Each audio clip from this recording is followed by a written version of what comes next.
ఆంధ్రామిక్స్.com మిమ్మల్ని స్వాగతిస్తున్నది. టాలెంట్ ఉన్నంత మాత్రాన ఇండస్ట్రీలో నిలదొక్కలేరు అనడానికి నిలువెత్తు నిదర్శనం పూర్ణ.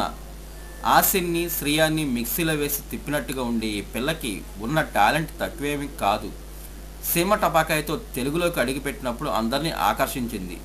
రవిబాబు అవును చిత్రంలో దెయ్యం పీడితురాలుగా నటన చించి ఆరేసింది. అయినా కూడా ఆమెను ఎవరో ఎందుకో పట్టించుకోలేదు, అర్థం కావటం లేదు. టాలెంట్ ఒక్కటే చాలదు, అందాన్ని కూడా కుమ్మరించాలి అని అనుకుందో ఏమో. ఇదిగో ఇలా పొట్టి గౌన్లు, టైట్ డ్రెస్లు వేసి రకరకాల భంగిమలతో ఫోటోలు కూడా వదిలింది. అయినా కూడా ఫలితం శూన్యం. అరాకొర అవకాశాలు తప్ప చెప్పుకోదగ్గ ఛాన్సులే లేవు. ఈ మధ్యన వరుణ్ సందేశ్తో ఛాన్స్ వచ్చింది. మహేష్ బాబు బావ సుధీర్ బాబు సినిమాకు కూడా బుక్ అయింది. ఈ 2 సినిమాలు సక్సెస్ అయితే తన కథ మలుపు తిరుగుతుందేమో అని ఆశపడుతుంది పూర్ణ.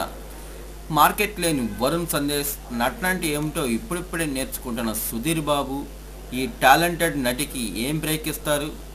ఆ పిల్ల పిచ్చి కాకపోతే